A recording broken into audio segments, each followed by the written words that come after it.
Hi, it's Lou from Christian Faith and Fiction. Today I want to share with you some of my favourite Christian contemporary romance books.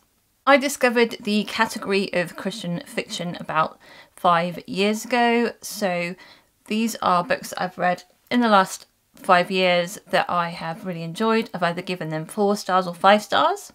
I enjoy romance novels. The kinds that I tend to like are romance with a subplot of something else going on. So that could be a mystery, it could be something that's going on at work, it could be an emotional journey that they're taking or something from the past, it could be multiple character point of views, it could be some humour, like a rom-com, something else in there just added into the mix alongside the romance. So these are my favourite Christian contemporary romance books so far that I've read, but please do add yours into the comments either in the video or the blog, and that way everybody else can see yours as well, and I'd like to see your suggestions too. I've got 2 kind of stacks here of books that I own, as well as a few sort of other ones that I don't own physical copies of. So first up we've got The Masterpiece by Francine Rivers. This is quite a chunker of a romance book, but it does have quite a lot of other things going on as well as the romantic plot. So it is following Roman, who is by day quite successful in his job, but at night he's, well, on the side he's also a graffiti artist, and he doesn't have a faith at the beginning of the book. The book kind of follows through his story of salvation, coming to faith, and looking at his past. It also follows Grace, who has is a single parent and is looking for a way to make enough money to keep her child with her, and they sort of connect. He hires her as his personal assistant, and they're going through a whole kind of up and down in their friendship, and she is a Christian, so yeah, there's a lot going on in this story. I would really love to see another book similar to this by Francine Rivers. She tends to write more historical fiction, I think, more often, or biblical. But this one had a great story and some really good Christian content in there. Then I've got 3 books by Katherine Reay. She tends to write sort of more lighter, on the lighter side of Christian content, so I think she's more writing clean fiction now. I think they look like her more recent books were more clean fiction. Dear Mr. Knightley is written in, told in letters. It's following Sam, who is in this sort of care system. She's an orphan. She has someone who she writes to regularly to let them know of her progress and what she's doing, and they're writing backwards and forwards, and yeah, it goes on from there. It does have quite a bit of deeper content in there to do with her background and her experiences of being in the care system, but it is also lovely as a romance. And then the Printed A Bookshop and Of Literature and Lattes, which follow on from one another. They have I think 3 different perspectives in each one, and following sort of all gathered around this bookshop. 3 people who are working in a bookshop together, and they all have things going on in their own lives, both romantic and otherwise. I liked that it had these different perspectives, and I also liked that some of the perspectives were from older characters, so rather than the sort of young love characters. They're dealing with other things and things that have gone wrong in their lives and processing stuff. So I enjoyed both of those, although I say that they were definitely, again, on the lighter side of Christian, more towards clean fiction. Another book that is kind of written in letters. This one's written in more in emails and texts and that kind of messages, that kind of thing. This is Authentically Izzy by Basham. Izzy's cousin puts her on a dating site because she thinks she needs to get out, get a life, and she's too sort of introverted, and she is a librarian, and so she ends up chatting to someone who lives across the other side of the world from her, and backwards and forwards with that. They are very kind of bookish people, and they speak with book references all the time. There's a lot of humour in here. I think I give this one 4 stars on Goodreads. And there are 2 others in this series, but I haven't read either of those yet. Again, this is more sort of light with the Christian content.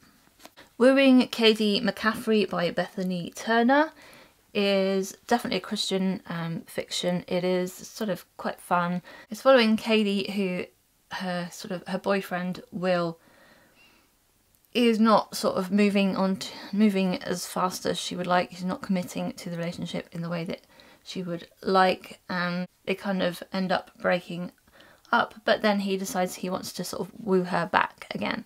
So there's quite a lot of fun in there, but there's also dealing with topics like sex before marriage and how that kind of affects your faith and that sort of thing. So I felt like this one had some good faith content in it. I've heard that some of her more later books have been more clean fiction rather than Christian, but this one definitely was Christian, if I remember rightly. I've got 4 books by Rachel Hauck to show you. She's written quite a lot of books, and there are several that I haven't read yet. But recently I read A Brush with Love by her. That's a novella, and that was really a great novella with good Christian content in it, about a hairstylist at a wedding, and her somebody who stood her up in high school or years ago comes back and is the best man, and she's not too happy about meeting him there. Then we've got the Fifth Avenue Story Society, which has 5 different perspectives that it was following, and that's why I was really enjoying it the most, I think, because I liked that interest in variety. And they are 5 people all kind of joining this society, and nobody knows who's called them to be there. They start to talk to each other about their lives, and it kind of intermingles, and we follow them individually as well. So that was a really enjoyable one to read for me. And then 2 of her modern fairy tale romances, I guess you would call them. They're sort of set in fictional kingdoms, but as if they were European kingdoms. So To Love a Prince and To Save a King. Both of those were good fun and sort of fairy tale-ish feeling to it, but modern day, and with some faith in there as well. And a similar type of book, but actually set in an African kingdom, Toni Shiloh's In Search of a Prince and To Win a Prince. Those were ones I enjoyed. These had very strong faith content in them.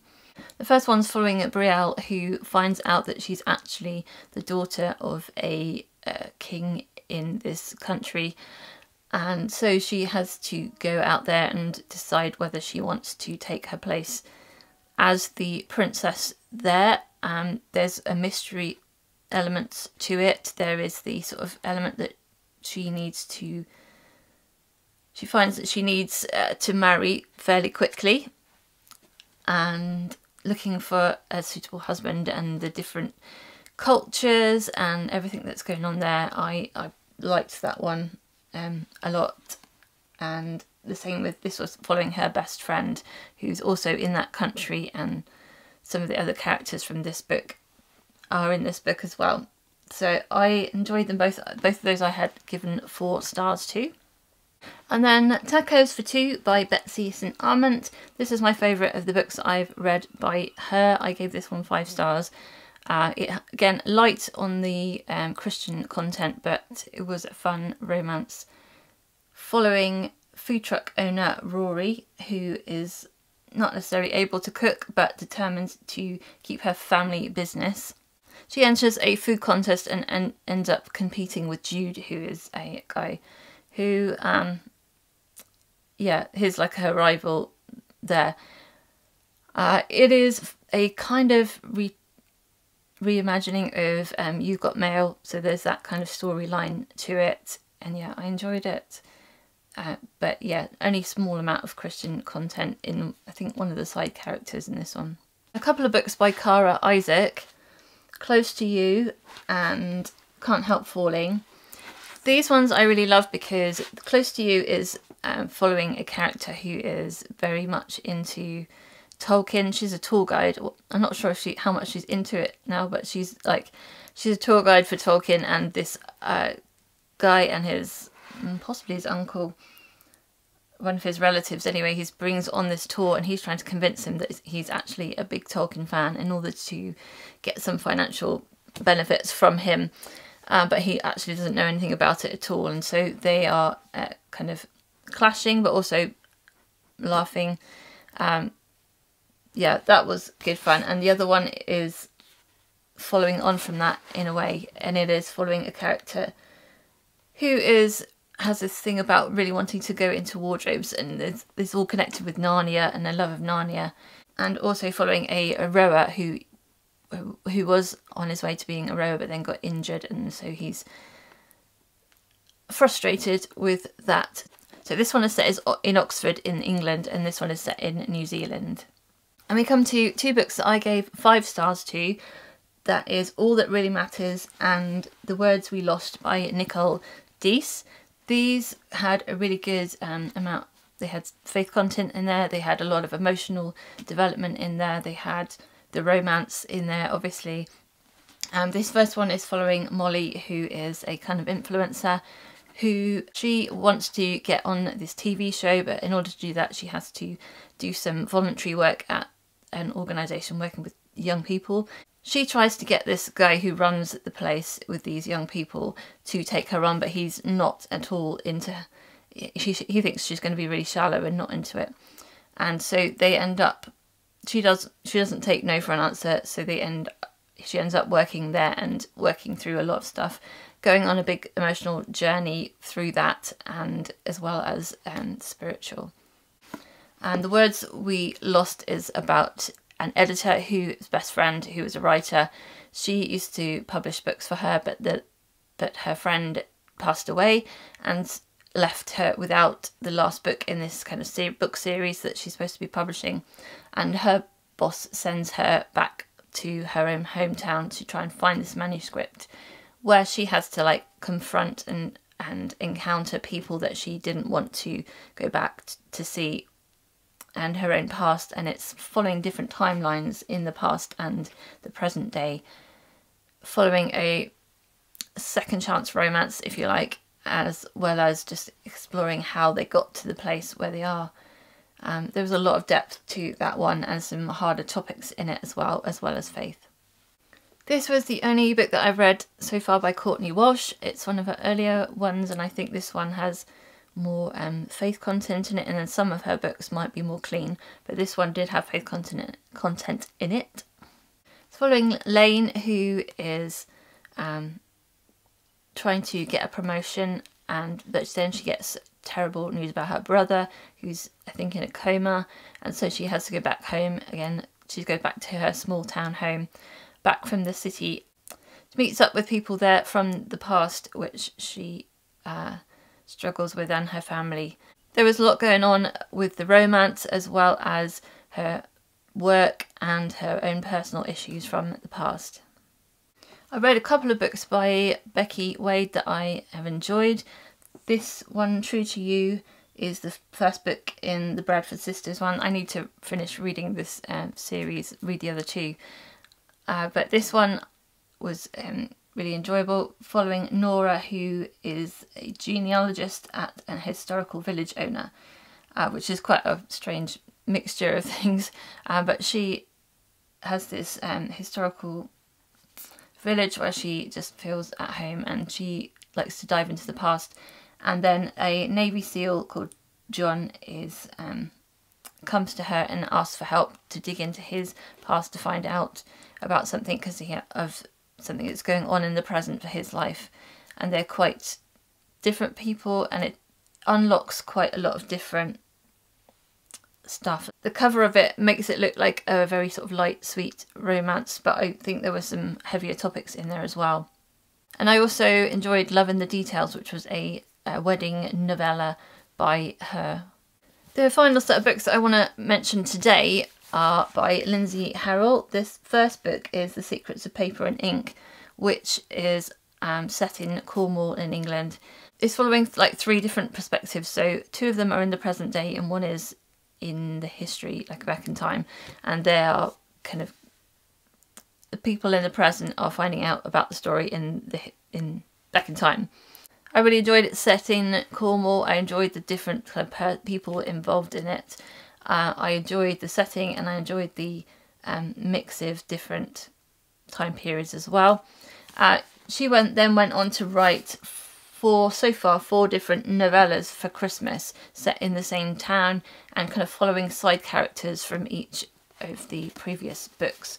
So there are Like a Winter's Snow, Like a Christmas Dream, Like a Silver Bell, and Like a Holiday Inn. There may be more being written in the future, I'm not sure. But yeah, that was a really good series, and just some of those novellas were clean fiction and some had some Christian content in them as well. I could mention several other romances that I really enjoy that are Christmas themed, but I think I'm going to save those for a separate video closer to Christmas when people are more in the mood to be thinking about that type of book. So I hope that's given you some ideas of books that you might want to look up. As I said, they're all 4 or 5-star reads for me. Let me know in the comments if you've read any of these books and what you thought of them, and also let me know your favourite Christian contemporary romance book of all time. I hope you're having a really great reading week. I pray God bless you this week, and until next time, I'll see you again. Bye!